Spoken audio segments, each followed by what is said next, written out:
This is our second lesson looking at the Sudeten crisis and the impact of that crisis. Today we're going to focus on some source skills and having a look at what happened after the crisis. It might be a good idea at the start of today's lesson just to refamiliarise yourself with what happened in the Sudeten crisis. So it'd be a really good idea now just to pause the video for a couple of minutes and just have a read through what Hitler wanted, what the background of the incident was, what actually happened throughout September of 1938, and also the consequences of that event. Pause for 2 minutes and have a read through now. In today's lesson, we're going to have a look at two political cartoons. This is the first one. We're going to have a look at this one together in a couple of minutes. What I'd like you to do before we talk about it together is have a look at what you can see. What do you think are the main ideas here? Maybe jot some bullet points down in your exercise book. What kind of things did you notice as you were looking at the cartoon? Did you notice that this figure here in the centre is Neville Chamberlain? Neville Chamberlain, of course, is the British politician, the British Prime Minister, who is largely seen as being behind the policy of appeasement. So what's going on here? Well, we can see that he's trying to deal with the Czech crisis. So we know that it's 1938. We can also see that he's trying to lead the world away from chaos. He's trying to push this globe out of trouble and out of harm's way. And he's also trying to avoid war. If he doesn't get the world across this plank of wood, the world is going to be plunged into war. So war is looming very large there in this particular picture. Neville Chamberlain is obviously trying to get the world to peace, but this really is an uphill battle. He's got his sleeves up, rolled up, he means business, he's trying very hard. You can see all the clouds and the chaos in the background, but you can see this is a real uphill struggle. Actually, this is very, very difficult, and that actually the odds are very much stacked against him. It doesn't matter how hard he tries, it looks as if this plank of wood is not strong enough to support the peace and to stop war from happening. So it looks as if he's fighting this uphill battle really for nothing. He is trying his very, very hardest, but it's unlikely to work. So in order to answer this question, let me just clear up these little bits here now. In order to answer this question, what you would need to do is you would need to, because the question says, source D is critical of British action in the Czech crisis. How do you know? So you select the detail from the cartoon and show how it's critical of Britain. So you might talk about that uphill battle. You might talk about the plank being able to split. You might look at war being there at the bottom there and it kind of feeling inevitable. And you'd have to match some knowledge with that detail as well. You might talk about why it was so difficult, so you might match that up to what we know about Hitler's foreign policy aims and his intention. And then you repeat that with one more detail and one more piece of knowledge. In a moment, I'm going to show you an example of exactly what I mean and how you would answer this question. Here's an answer then that I prepared earlier. So again, same question, source D is critical of British actions in the Czech crisis. How do you know? Explain your answer by using source D and your contextual knowledge. So what I've done is I've split this into two parts. I've done the stuff that is analysing the source, referring back to the question as well. And then another colour, I've done my own knowledge. So you can see that the answer is balanced between what I can see in the picture and a bit of source analysis, but also some of my knowledge as well. Let's have a look at exactly what I've said. The source is critical of British actions in the Czech crisis as it shows that Chamberlain is desperately trying to get the world to reach peace on his own, but the task is too much. This is critical as it suggests that Chamberlain is naive enough to think that he and his policy of appeasement can achieve this. The artist is suggesting he has good intentions, but it isn't enough. This is supported by my own knowledge that I know that in order to achieve peace, it would require Germany to stop acting aggressively, but Hitler had been encouraged by the lack of opposition he faced so far. Already up to this point, that would have achieved me 2 out of 4 marks. This is a 4-mark question because I've already talked about one aspect of the source and given some knowledge to support that. Let's have a look at how I get the other 2 marks. The source is also critical of British actions in the Sudeten crisis, as the artist has deliberately shown that Chamberlain's policies won't be able to avoid war, no matter how hard he tries. This is being shown as the weight of the Czech crisis is too heavy and will lead to this fragile bridge collapsing, which will then lead to war. This is supported by my knowledge because I know that Chamberlain's policy of appeasement and actions in the Czech crisis only temporarily prevented war. It later invaded the rest of Czechoslovakia, which ended appeasement. So that answer brings us up to the full 4 marks, because what we've done here is we have twice analysed a source and we have twice given our knowledge. That's full 4 marks. What we're going to do now is we're going to have a look at another example, and then you're going to answer this question on your own. This is a second cartoon then on exactly the same event. It's about the Munich Agreement, it's about the Czech crisis. Let's have a look at this one. It says, source B, a British cartoon called Still Hope from 1938. It shows Chamberlain flying to the Munich conference. So what I want you to do, just like you did with the last one, is just spend a minute bullet pointing. What can you see in this particular picture? Let's have a look then at this second cartoon. So what kind of things might you have noticed and noted as you were looking at this particular one?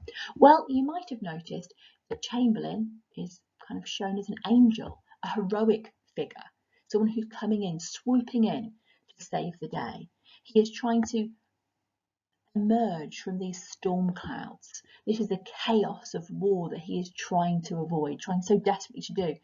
His pen kind of shaped like an olive branch, if that's what it is. It might be a pen, it might just be him taking an olive branch, symbolising that he's trying to pull peace out of this agreement. He's shown as kind of being businesslike, he's dressed for the job, he's got his briefcase, he wants to get the job done. As well as avoiding those dark clouds, he's trying to avoid these fragile little homes from getting destroyed in a future war. We can see that the cartoonist is also believing in Neville Chamberlain, because the piece is entitled Still Hope. This is about Chamberlain going to Munich, and this is the last chance for peace. Because remember that the week before, peace had seemed to really be slipping away, and Hitler hadn't wanted to come to an agreement. The Munich conference called by Mussolini is that last opportunity to give Hitler something that is going to stop an inevitable war. So how would we answer the question? The question is, source B is supportive of British action in the Czech crisis. How do you know? So how can we tell that this is supportive of Chamberlain and his actions? Let's have a look at the kind of things that we would write in an exam in this particular question. So let's just rub out these bits that are in the way for a second. So what do we need to do?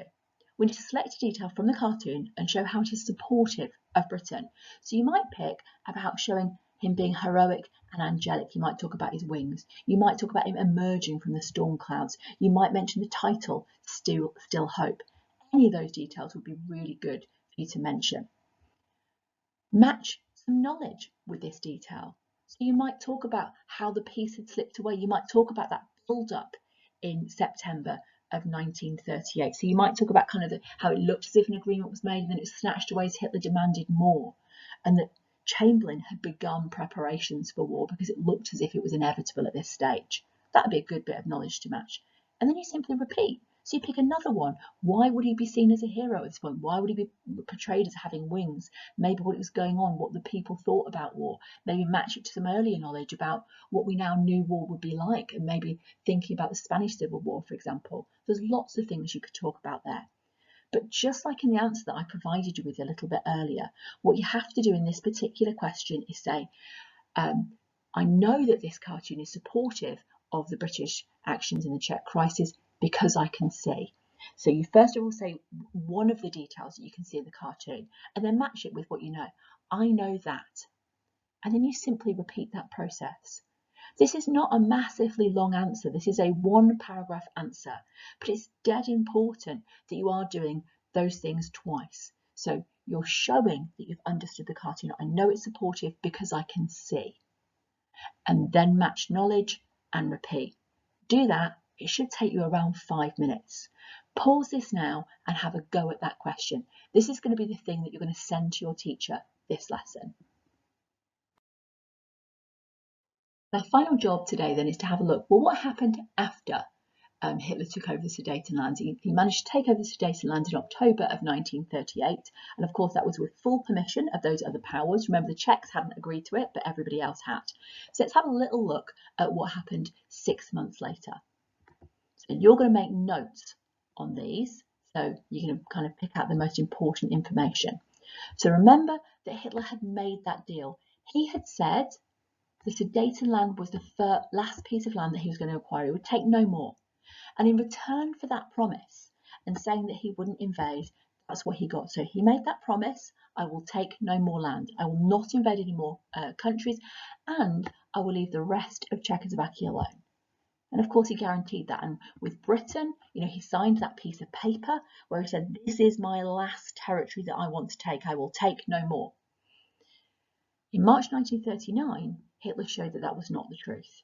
So in March 1939, Hitler broke his promise to leave the rest of Czechoslovakia alone. So this is March 1939. He invaded it with troops, and it became part of his Reich, or his empire. This finally proved to everyone in Britain that Hitler could not be trusted. There was no reason to invade that area. This was just blatant aggression. Remember, the Sudetenland had 3 million Germans living in it. Remember that Austria was full of people, the same culture, the same history, the same language. Remember taking over the Rhineland? Well, the Rhineland was stayed German land. It was just remilitarizing that bit of land. This taking over of the rest of Czechoslovakia was the first time when Hitler was taking something in a way that was completely unreasonable and could not be justified. So from this point onwards, appeasement was no longer an option. And everybody knew now in March 1939 that the only way to stop Hitler was by force. Everybody also understood that the next target for Hitler's aggression was going to be Poland. Remember, Poland also contained lots of Germans. Remember, Poland had also divided Germany. East Prussia was separate from the rest of Germany because of the Polish corridor. So in April 1939, the British made a promise to protect Poland if they were invaded.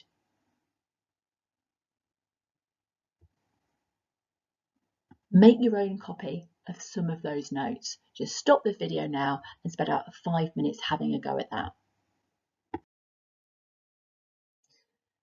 So why do we think that this event was important or significant? I want you to write a few lines under your notes on this. So the kind of things that you might want to consider are the fact that this event obviously was important. This was really significant because Hitler had now absolutely demonstrated his aggression. He had now taken land that he had no right to, and it proved that he couldn't be stopped. Also, it's really significant because it had proven that appeasement didn't work.